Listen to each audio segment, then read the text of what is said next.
আচ্ছা, কখনো মনে হয়নি ভারতবর্ষের পূর্ব দিকে অবস্থিত হওয়া সত্ত্বেও আমাদের এই রাজ্যটার নাম পশ্চিমবঙ্গ কেন?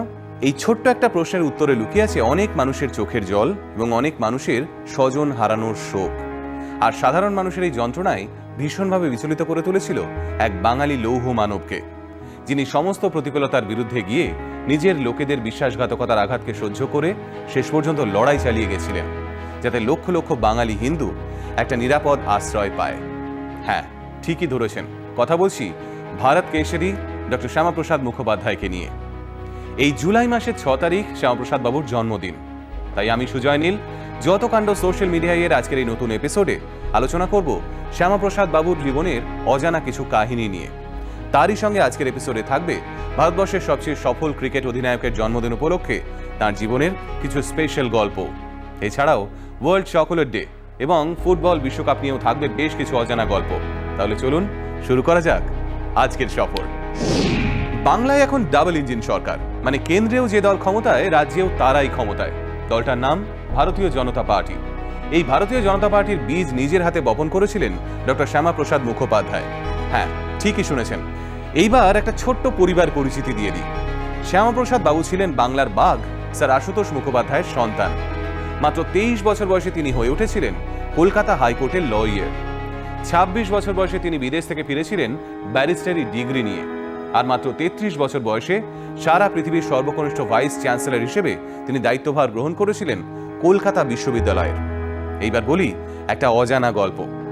উইকিপিডিয়া বলছে সালটা 1942। শ্যামাপ্রসাদ বাবু তখন ফজলুল হক মন্ত্রিসভায় অবিভক্ত বাংলার অর্থমন্ত্রীর দায়িত্বভার সামলাচ্ছেন। আর ওদিকে সেই সময় কাজী নজরুল ইসলামের প্রবল আর্থিক অনটনের মধ্যে দিয়ে দিন কাটছে। তাই আর্থিক সহযোগিতার আশায় বিদ্রোহী কবি তখন ফজলুল হক সাহেবের সঙ্গে যোগাযোগ করলেন, কিন্তু তার থেকে কোনো রকম সহযোগিতা না পেয়ে কাজী নজরুল ইসলাম শেষমেশ শরণাপন্ন হলেন শ্যামাপ্রসাদ বাবুর কাছে। বিদ্রোহী কবির এহেন বিপদের কথা জেনে শ্যামাপ্রসাদ বাবু সঙ্গে সঙ্গে তাকে মধুপুরে নিজের পৈতৃক বাড়িতে সস্ত্রীক থাকার ব্যবস্থাও করে দেন, যাতে ওখানে থেকে কবির স্বাস্থ্যের উন্নতি ঘটে। আর 1942 সালের জুলাই মাসের 17 তারিখ শ্যামাপ্রসাদ বাবুকে একটা চিঠি লিখলেন তিনি সেখানে বলছেন, এই কোয়ালিশন মিনিস্ট্রির একমাত্র আপনাকে আমি অন্তর থেকে শ্রদ্ধা করি এবং ভালোবাসি, আর কাউকে নয়। আমি জানি আমরা এই ভারতবর্ষকে পূর্ণ স্বাধীন করব। সেদিন বাঙালিদের আপনাকে এবং সুভাষবাবুকেই সকলের আগে মনে পড়বে। আপনারাই হবেন এ দেশের পতাকার নায়ক। এইবার একটা তথ্য জানলে রীতিমতো চমকে উঠবেন। স্বাধীন ভারতবর্ষের প্রথম শিল্প সরবরাহ মন্ত্রীও ছিলেন ডক্টর শ্যামাপ্রসাদ মুখোপাধ্যায়। ভারতবর্ষের শিল্পমন্ত্রী থাকাকালীন শিল্প উন্নয়ন নিগম স্থাপন, প্রথম শিল্পনীতি প্রণয়ন এবং চিত্তরঞ্জন লোকোমোটিভ ও সিন্দ্রি সার কারখানা স্থাপনের মতো একের পর এক গুরুত্বপূর্ণ কাজ করেছেন শ্যামাপ্রসাদ বাবু। এছাড়া খড়গপুরে ভারতের প্রথম ইন্ডিয়ান ইনস্টিটিউট অফ টেকনোলজি স্থাপনা এবং কলকাতার প্রথম Indian institute of social welfare and business management স্থাপনার ভাবনাও ডক্টর শ্যামাপ্রসাদ মুখার্জির মস্তিষ্ক প্রসূত ছিল। কিন্তু কিভাবে জওহরলাল নেহরুর মন্ত্রিসভার একজন মন্ত্রীর হাত দিয়ে বীজ বপন হলো ভারতীয় জনতা পার্টি? এইবার ছোট্ট করে সেই গল্পটাই বলি। 1950 সালের 15ই ফেব্রুয়ারি তৎকালীন পূর্ব পাকিস্তান অর্থাৎ বর্তমান বাংলাদেশে শুরু হলো ধর্মের ভিত্তিতে হিংসা চড়ানো।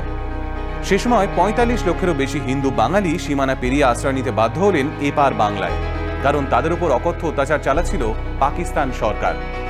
সেই বছরই নেহেরু লিয়াকাত চুক্তি স্বাক্ষরিত হলো, কিন্তু শ্যামাপ্রসাদ বাবু মনে করলেন এই চুক্তি হিন্দুদের যথেষ্ট সুরক্ষা দেবে না। তাই সেই চুক্তির বিরুদ্ধে প্রতিবাদ জানিয়ে 1950 সালের 8ই এপ্রিল কেন্দ্রীয় মন্ত্রিসভা থেকে পদত্যাগ করলেন ডক্টর শ্যামাপ্রসাদ মুখোপাধ্যায় এবং ঝাঁপিয়ে পড়লেন উদ্বাস্তুদের সেবা, সাহায্য এবং পুনর্বাসনে। সে সময় এক উদ্ভ্রান্ত রাজনৈতিক অন্ধকার আবহাওয়ার মধ্যে দাঁড়িয়ে শ্যামাপ্রসাদ বাবু তৈরি করলেন একটি রাজনৈতিক দল, যার নাম তিনি দিলেন ভারতীয় জনসংঘ। দিনটা ছিল 1951 সালের 21শে অক্টোবর। 1951 সালে তৈরি হওয়া সেই ভারতীয় জনসংঘ দল 1977 সালে জরুরি অবস্থার পর একাধিক রাজনৈতিক দলের সঙ্গে মিশে গঠন করল জনতা পার্টি। আর তারপর 1980 সালে জনতা পার্টির অবলুপ্তি ঘটিয়ে জনসংঘের প্রাক্তন সদস্যরা গঠন করলেন ভারতীয় জনতা পার্টি বা বিজেপি। এর ঠিক 16 বছর পর 1996 সালে ভারতীয় সংসদে বৃহত্তম দল হিসেবে আত্মপ্রকাশ করল ভারতীয় জনতা পার্টি। আর সেই পার্টির প্রধানমন্ত্রী হলেন অটল বিহারী বাজপেয়ী। এখানে একটা কথা ছোট্ট করে জানিয়ে রাখি, 1950 সালে যখন শ্যামাপ্রসাদ বাবু ভারতীয় জনসংঘ দলটা গঠন করেছিলেন, তখন ওর প্রধান সহযোগীদের মধ্যে একজন ছিলেন বাজপেয়ীজি। 1996 সালে ভারতবর্ষের শাসনভার গ্রহণ করলেও ডক্টর শ্যামাপ্রসাদ মুখোপাধ্যায়ের জন্মভূমিতে তাঁরই আদর্শে উদ্বুদ্ধ হওয়া দলের প্রবেশ করতে লেগে গেল আরও 30 বছর। 2026 সালে বাংলায় সরকার গঠন করলো ভারতীয় জনতা পার্টি, আর তার কিছুদিন পরেই 6 তারিখটাকে রাজ্য সরকারি ছুটি হিসেবে ঘোষণা করলেন মাননীয় মুখ্যমন্ত্রী শ্রী শুভেন্দু অধিকারী। আর এভাবেই যেন পশ্চিমবঙ্গের মাটিতে ডক্টর শ্যামাপ্রসাদ মুখোপাধ্যায়ের একটা বৃত্ত সম্পূর্ণ হলো। এবার একটু বাংলার প্রাচীন ইতিহাস নিয়ে কথা বলা যাক। আমরা সবাই শুনেছি সেন বংশের শেষ রাজা লক্ষণ সেনকে হারিয়ে বখতিয়ার খিলজি মাত্র 17 জন সেনা নিয়ে বাংলা দখল করেছিলেন। এরপর বাংলায় মুসলিম শাসন প্রতিষ্ঠা হয়। কিন্তু আপনারা কি জানেন এর পিছনে আসল সত্যিটা কি? এই নিয়েই পায়ে পায়ে হিস্ট্রিতে কথা বলবেন কন্টেন্ট ক্রিয়েটর অনির্বাণ দাস।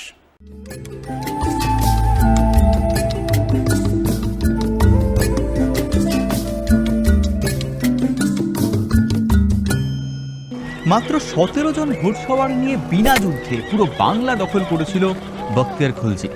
দুপুরবেলা খেতে বসে ভাতের থালা ফেলে ভয়ে বাড়ির পিছনের দরজা দিয়ে পালিয়ে প্রাণে বেঁচেছিলেন সেন যুগের শেষ রাজা লক্ষণ সেন।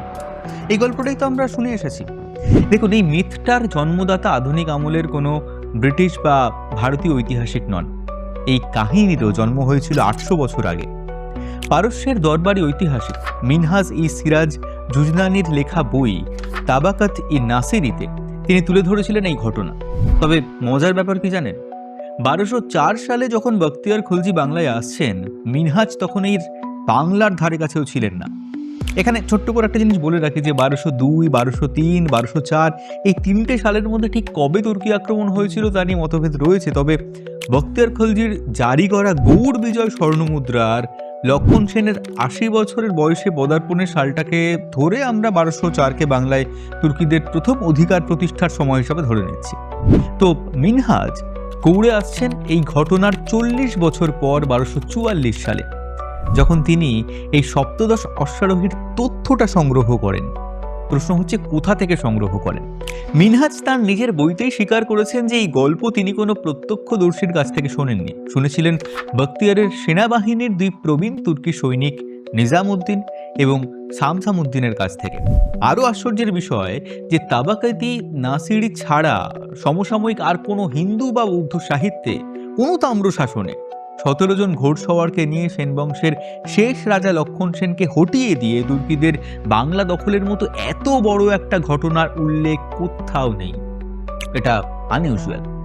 একবার যুক্তিসহ ভাবুন, মূল ঘটনা ঘটে যাবার 40 বছর পর ফারগানা থেকে আসা 2 জন বৃদ্ধ সৈনিক তাদের তারুণ্যের বীরত্ব কথা শোনাচ্ছেন একজন দরবারি ঐতিহাসিককে। আর মধ্যযুগের ফার্সি বা ইসলামিক সাহিত্যে একটা খুব সাধারণ ট্রেন্ড ছিল যাকে বলা হতো গাজী বা ধর্মযোদ্ধাদের প্রশস্তি। মুষ্টিমেয় কয়েকজন সৈন্য নিয়ে বিশাল কোনো কাফেরের সাম্রাজ্য ধ্বংস করে দেওয়া, এটা ছিল তাদের নিজেদের আধ্যাত্মিক এবং সামরিক শ্রেষ্ঠত্ব বোঝানোর একটা সাহিত্যিক কৌশল। এখানে ঠিক সেটাই ঘটেছিল। তাই কেবলমাত্র 2 জন বৃদ্ধ সৈনিকের করা গল্পের উপর ভিত্তি করে মিনহাজের গড়া এই কাহিনীটাকে আমরা কি অকাট্য প্রমাণ বা অকাট্য সত্য হিসাবে মেনে নিতে পারি? কি ঘটেছিল 1204 সালের সেদিনের দুপুরবেলায়? এই 17 জন ঘোড়সওয়ার আসলে ছিল, তারা বাংলাতেও এসেছিল, কিন্তু তারা পুরো বাংলা জয় করতে আসেনি, যুদ্ধ করতে আসেনি, তারা একটা গোপন মিশনে এসেছিল। মধ্যযুগের তুর্কিদের সামরিক কৌশলের মূল সেনাদলের অনেক আগে ছোট এবং দ্রুতগামী একটা দুর্ধর্ষ স্কাউট বা অ্যাডভান্স ইন্টেলিজেন্স টিম পাঠানোর রীতি ছিল। এদের কাজ যুদ্ধ করা ছিল না, এদের কাজ ছিল রাস্তা চেনা, খবরাখবর নেওয়া এবং বিপক্ষের ডেরায় ঢুকে হঠাৎ একটা আতঙ্ক বা প্যানিক তৈরি করা। তুর্কিদের সামরিক পরিভাষায় এই দলটাকেই বলা হতো যাজক। 1204-এ বখতিয়ার খলজি যখন বিহার থেকে বাংলার দিকে আসছেন, তিনি চেনা রাস্তা এড়িয়ে রাজমহল আর ঝাড়খণ্ডের দুর্গম জঙ্গল আর পাহাড়ি পথ বেছে নিয়েছিলেন। এই জঙ্গলের এবড়ো খেবড়ো রাস্তায় বিশাল পদাতিক বাহিনী আর হাতি ঘোড়ার মূল দলটা স্বাভাবিকভাবেই অনেকটা পিছিয়ে পড়েছিল। তখন বখতিয়ার তার সেই 17 বা 18 জনের সবচেয়ে দ্রুতগামী যাজক বা অ্যাডভান্স টিমটাকে নিয়ে সবার আগে নবদ্বীপে পৌঁছে যান। নবদ্বীপ ছিল মূলত একটা তীর্থস্থান, শিক্ষা সংস্কৃতি চর্চার কেন্দ্র, যেখানে তখন বৃদ্ধ রাজা লক্ষণ সেন হয়তো একটু অবসর যাপন করছিলেন। সেনদের আসল সামরিক ঘাঁটি ছিল গৌড়ে আর পূর্ববঙ্গের সুরক্ষিত নদী বেষ্টিত বিক্রমপুরে। বখতিয়ার জানতেন যে নবদ্বীপে কোনো সামরিক প্রতিরোধ নেই, তাই তাঁর ওই 17 জনের যাজক টিমটা সাধারণ ঘোড়া ব্যবসায়ীর ছদ্মবেশে বিনা বাধায় নবদ্বীপে ঢুকে পড়ে।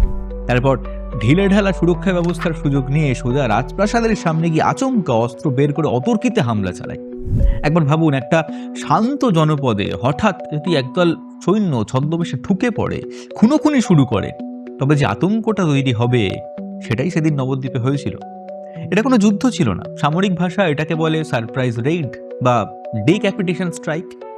আর এই প্রথম ধাক্কার কনফিউশনটা কাটার আগেই জঙ্গল থেকে বেরিয়ে বখতিয়ারের মূল অশ্বারোহী বাহিনী এসে পুরো জনপদ ঘিরে ফেলেছিল।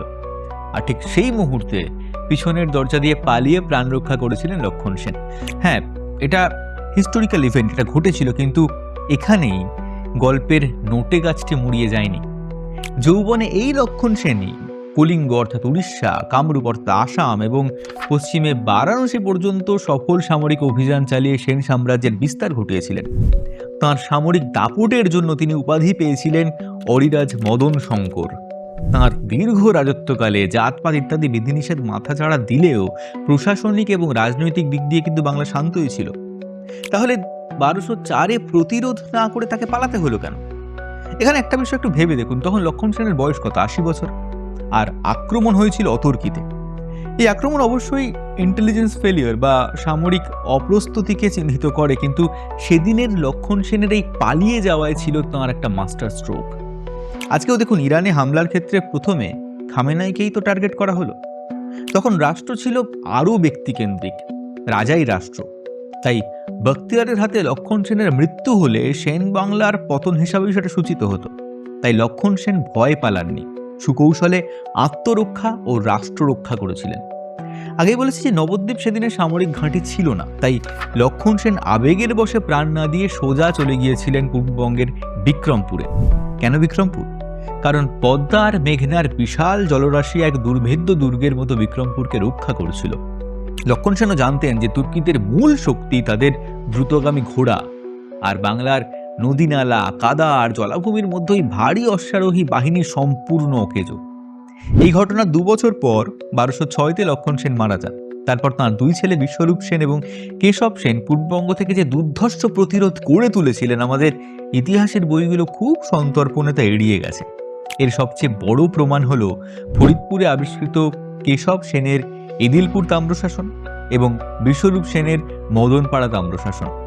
এই তাম্রশাসনগুলোতে তাঁরা নিজেদের একটা দুর্ধর্ষ উপাধি দিয়েছেন, গর্গ যবনান্বয় প্রলয় কাল রুদ্র। প্রাচীন পরিভাষায় যবন মানে তুর্কি বা বিদেশি আক্রমণকারী, আর প্রলয় কাল রুদ্র মানে হলো প্রলয়ঙ্কারী শিব। অর্থাৎ তাঁরা সকর্বে নিজেদের তুর্কিদের যম বলে ঘোষণা করেছিলেন। আর এটা যে শুধু কথার কথা ছিল না, তার প্রমাণ স্বয়ং মিনহাজি সিরাজের বইতেই রয়েছে। তাঁর লেখা থেকেই জানা যায় যে 1226-এ সুলতান গিয়াসউদ্দিন ইওয়াজ খলজি যখন বিশাল বাহিনী নিয়ে পূর্ববঙ্গে হামলা করেন, তখন বিশ্বরূপ সেন তাকে মারাত্মকভাবে পরাজিত করে খলজি বাহিনীকে পিছু হটতে বাধ্য করেন। কেন? যথেষ্ট প্রমাণ থাকা সত্ত্বেও চেপে দেওয়া হলো এই কাহিনী। ব্রিটিশ আমলে মাউন্ট স্টুয়ার্ট, এলিফ্যান্টস্টোন বা ভিনসেন্ট স্মিথের মতো ব্রিটিশ ঐতিহাসিকরা যখন ভারতের ইতিহাস লিখছেন, তখন তারা এই 17 জন ঘোড়সওয়ারের গল্পটাকে বিনা প্রশ্নে লুফে নিয়েছিলেন। এই প্রসঙ্গে এটা বলে রাখি যে 1838 সালেই কেশব সেনের তাম্রশাসন আবিষ্কৃত হয়েছিল, কিন্তু তারপরেও আমাদের ইতিহাসে সপ্তদশ অশ্বারোহীর গল্পটা কিন্তু রয়ে গেছে। কেন অনুমান করতে পারছেন নিশ্চয়ই? Colonial agenda. মাত্র 17-18 জন ঘোড়সওয়ার এসে তোমাদের অরিরাজ মদন শঙ্কর লক্ষণ সেনকে খেদিয়ে দিয়ে বাংলা দখল করেছিল। এই কাহিনী নিঃসন্দেহে বাঙালির হীনমন্যতাকে বাড়িয়ে তুলবে। চিরকাল বাঙালি বহিরাগতদের দ্বারা শাসিত এটা যদি বাঙালির মজ্জায় ঢুকিয়ে দেওয়া যায়, তাহলে বাঙালির জাতীয়তাবাদী অভিমানেও একটু ল্যাং মারা যাবে। তাই এই ইতিহাস বাজারে কেটেছিল। কিন্তু আজও উইকিপিডিয়াতে সেই ইতিহাসই কেন বলুন তো? যদি মনে হয় এই পর্বটা যুক্তিসঙ্গত, তবে অবশ্যই শেয়ার করুন। একমাত্র তবেই হয়তো আগামী দিনের বইতে বাঙালির এই গৌরবোজ্জ্বল অধ্যায়গুলো ঠাঁই পাবে। পশ্চিমবঙ্গের মাটির কথা বলতে গিয়েই মনে পড়ে গেল এক লম্বা চুলের টিকিট চেকারের কথা, যার জন্ম ঝাড়খণ্ডে হলেও রেলওয়ের চাকরি সূত্রে তিনি এসে ঘাঁটি গেড়েছিলেন এই বাংলার খড়গপুরে। সালটা 2001, তারিখ 14 জুলাই। ওই দিনই টিটির চাকরিতে প্রথম অ্যাপয়েন্টেড হয়েছিলেন ভদ্রলোক।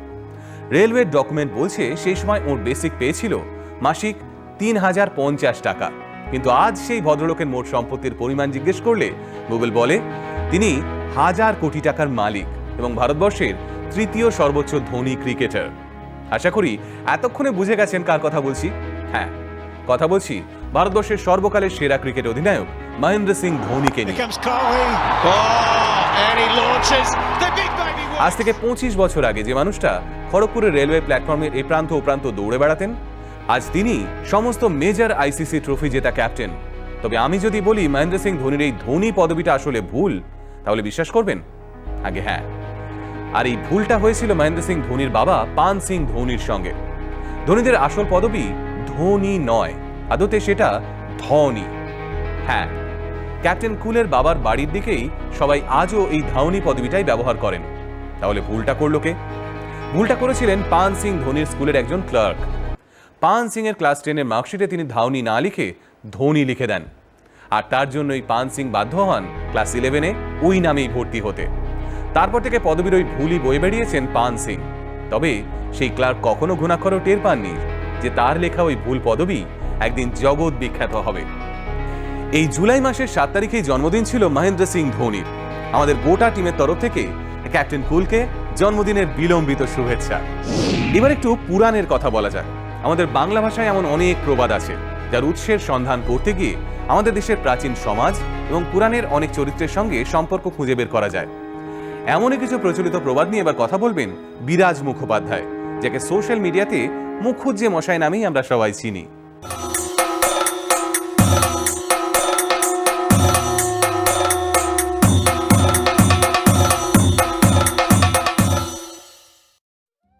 প্রাচীন ভারতীয় সমাজে অদ্ভুত অদ্ভুত শাস্তির বিধান ছিল। বিশেষত কিছু শাস্তি ছিল নেহাতি অপমানজনক শাস্তি। শারীরিক নিগ্রহ সে তো ছিলই, তার সঙ্গে ছিল নাক কেটে নেওয়া, কান কেটে নেওয়া, ঠোঁট কেটে নেওয়া, মাথা 5 চুলো করে ঘোল ঢেলে দেওয়া, মুখে চুনকালি মাখিয়ে গলায় জবা ফুলের মালা পরিয়ে ঘোরানো হতো। এই নাসিকা ছেদন, ওষ্ঠছেদন এই বিধান মনুসংহিতাতে রয়েছে বিশেষত চুরি, প্রতারণা এবং সর্বোপরি ব্যভিচারের শাস্তি হিসাবে। বলা হচ্ছে এমন শাস্তি দাও যার চিহ্ন শরীরের মধ্যে থেকে যাবে, সমাজে সে ঘুরে বেড়াতে পারবে না এবং তাকে সমাজ থেকে বের করে দাও। আমরা উদাহরণ দেখতে পাই রামায়ণে শূর্পণখার বেলায়। শূর্পণখা মানে রাবণের বোন। রামচন্দ্র বনবাসে, সস্ত্রীক, ভাই লক্ষণ আছে। শূর্পণখা ঘুরতে ঘুরতে সেখানে পৌঁছে গেছে, রামচন্দ্রকে তার পছন্দ হয়ে গেছে, বলল আমি তোমাকে বিয়ে করতে চাই। রামচন্দ্র বললেন আমি তো বিবাহিত, তুমি এক কাজ করো, আমার ভাই রয়েছে, ওর বিয়ে হয়নি। ভগবান রামচন্দ্র মিথ্যে কথা বললেন, এ বাল্মীকি রামায়ণে রয়েছে। তো শূর্পণখা লক্ষণকে গিয়ে বলে আমি তোমাকে বিয়ে করব। লক্ষণ বলল যে ভাই হচ্ছে রাজা, আজ বাদে কাল সিংহাসনে বসবে, আমি তো তার দাসানুদাস মাত্র, তুমি একজন দাসের বধূ হয়ে কি করবে, বরং তুমি পাটরানী হওয়ারই চেষ্টা করো, তুমি দাদাকে বলো, বুঝিয়ে বলো। বেচারি শূর্পণখা সরল মনের, সে একবার রাম একবার লক্ষণ, একবার রাম একবার লক্ষণ করতে থাকলো। শেষে যখন রেগে গেল, লক্ষণ ততোধিক রেগে গিয়ে তার নাক কেটে দিল। তো এই নাক কান কেটে নেওয়া, ঠোঁট কেটে নেওয়া এগুলি সমাজে এতটাই প্রচলিত ছিল, খুব স্বাভাবিকভাবে একটি নাক কাটার লোক দেখলে ধরে নেওয়া যেত যে এ নিশ্চয়ই একটা গর্হিত অপরাধ করেছে, এ সমাজে মুখ দেখানোর যোগ্য নয় এবং বিপরীতে এর মুখ দেখাও উচিত নয়, এর মুখ দেখা অমঙ্গল। এইভাবে আমাদের বাংলার প্রবাদেও বেশ কিছু আমরা উদাহরণ পাই যেখানে এই শাস্তিগুলির কথাই মনে করিয়ে দেয়। নিজের নাক কেটে পরের যাত্রা ভঙ্গ করা। আপনি শুভ কাজে বেরোচ্ছেন, আপনি সৎ কাজে বেরোচ্ছেন, সেই আপনার যাত্রার সম্মুখে আমি আপনার যাত্রা বিঘ্ন করার জন্য নিজের নাক কেটে হাজির হয়ে গেলাম। প্রয়োজনে নিজের যথেষ্ট ক্ষতি করতেও রাজি আছি, কিন্তু আপনার সামান্য হলেও ক্ষতি তো করতে পেরেছি। এরকমই একটি প্রবাদ রয়েছে, দোকান কাটা। অর্থাৎ একবার অপরাধ করে ধরা পড়েছে, তার শাস্তি হয়েছে একটি কান কেটে নেওয়া হয়েছে। তবু সে অপরাধ করা ছাড়েনি, দ্বিতীয়বার ধরা পড়ে আবার কান কাটা গেছে। ঠোঁট কাটা, ঠোঁট কাটা মানেও নির্লজ্জ বা বেহায়া বোঝায়, যার মুখে কোনো কথা আটকায় না। এবার আসি পাঁচচুলো প্রসঙ্গে। এই উদাহরণ আছে মহাভারতের বনপর্বে, যেখানে 5 ভাই বনে গেছে তাদের কাজে, কুটিরে দ্রৌপদী একা। সেই সময় জয়দ্রথ, কৌরবদের একমাত্র জামাই, সে এসেছে দ্রৌপদীকে হরণ করতে এবং দ্রৌপদীকে নিজের রথে উঠিয়ে কিছু দূর চলেও যায়। পঞ্চপাণ্ডবরা অচিরে ফিরে আসে, তাকে তাড়া করে ধরে। ভীম তাকে মেরেই ফেলছিল, কিন্তু যুধিষ্ঠিরের আদেশে যে সে আমাদের ভগিনীর পতি, তাকে অন্তত প্রাণ ভিক্ষা দাও, ভীম তাকে 5 চুলো করে ছেড়েছিল। কিন্তু এই 5 চুলো করার যে অর্থ, সেটা হচ্ছে যে একটি শিশুর মাথায় যেরকম খাবলা খাবলা চুল থাকে, সে এমন কাজ করেছে যে তার বিচার বুদ্ধি ওই শিশুর মতো, সেইটে প্রতিপন্ন করার জন্য তাকে ওই রকম 5 চুলো করা হয়। 5 চুলোর আরেকটা উদাহরণ এটা রয়েছে চণ্ডীমঙ্গলে। তো অত্যন্ত ধূর্ত শঠ চরিত্র হচ্ছে ভানু দত্ত। তার যখন এই শঠতা ধরা পড়ে যাচ্ছে, তখন কালকেতু এবং সমাজের অন্যান্য লোক সকলে মিলে ধরে তাকে 5 চুলো করে ঘোল ঢেলে, মুখে চুনকালি মাখিয়ে, গলায় জবা ফুলের মালা পরানো হচ্ছে। ঘোল শব্দটা এসেছে ঘূর্ণ থেকে, ঘূর্ণি থেকে। ঘোল খাইয়ে ছেড়ে দেওয়া মানে হচ্ছে একেবারে ঘুরিয়ে ছেড়ে দেওয়া, নানা রকম ভাবে ঘুরিয়ে ওকে দিগ্ভ্রান্ত করে দেওয়া। মাথায় যে ঘোল ঢালা হচ্ছে, এখানে ঘোল মানে ওই দুধের ঘোল নয়, ঘোলা করা হয়েছে এরকম ঘোলা জল, ঘোলা তরল, পচা জল, এটি হচ্ছে ঘোল। জবা ফুলের মালা দেওয়ার অর্থ হচ্ছে যে একে বলি দিতে যাওয়া হবে। তো এই সমস্ত প্রাচীন শাস্তিমূলক ব্যবস্থা সমাজে একসময় ছিল। যাই হোক, দেখা হবে পরের ভিডিওতে আবার কোনো নতুন বিষয় নিয়ে। ভালো থাকবেন, সুস্থ থাকবেন, নমস্কার। এইবার কথা বলার পালা ফুটবল বিশ্বকাপ নিয়ে।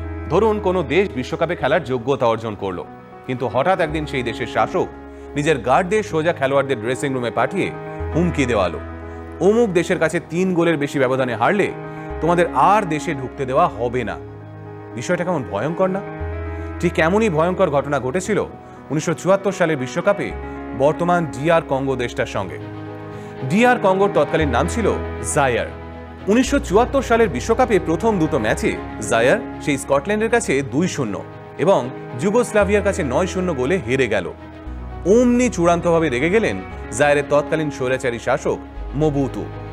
জায়ারের পরের ম্যাচ ছিল ব্রাজিলের সঙ্গে।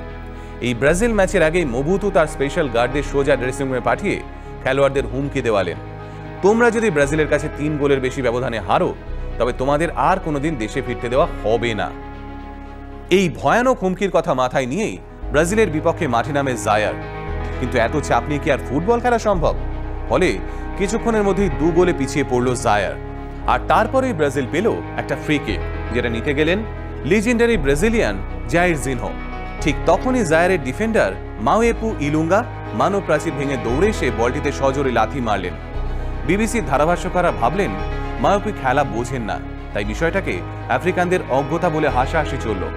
কিন্তু তারা জানতেনই না এর নেপথ্যে ছিল প্রাণ ভয়ের আতঙ্ক। ইলুঙ্গা পরে এক সাক্ষাৎকারে জানিয়েছিলেন তিনি আসলে ভয় আর হতাশায় ইচ্ছে করেই লাল কার্ড দেখতে চেয়েছিলেন, যাতে তাকে আর ওই মানসিক চাপের মধ্যে খেলতে না হয়। ওই ম্যাচটা শেষ পর্যন্ত 3-0 গোলেই হেরেছিল জায়ার। তাই প্রাণে বেঁচে দেশে ফেরার সুযোগ পেয়েছিলেন খেলোয়াড়রাও।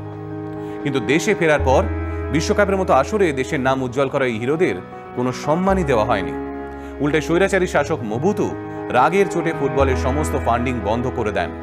ফলে দেশকে বিশ্বকাপে রিপ্রেজেন্ট করা এই খেলোয়াড়দের বাকি জীবনটা কাটে চরম দারিদ্র এবং হতাশার মধ্যে দিয়ে।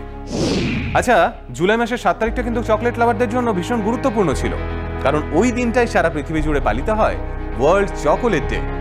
রুপি যেমন আমাদের কারেন্সি, ডলার যেমন আমেরিকার কারেন্সি, ঠিক তেমনই একসময় চকলেটও কিন্তু কারেন্সি হিসেবে ব্যবহার হতো এই পৃথিবীর বুকেই।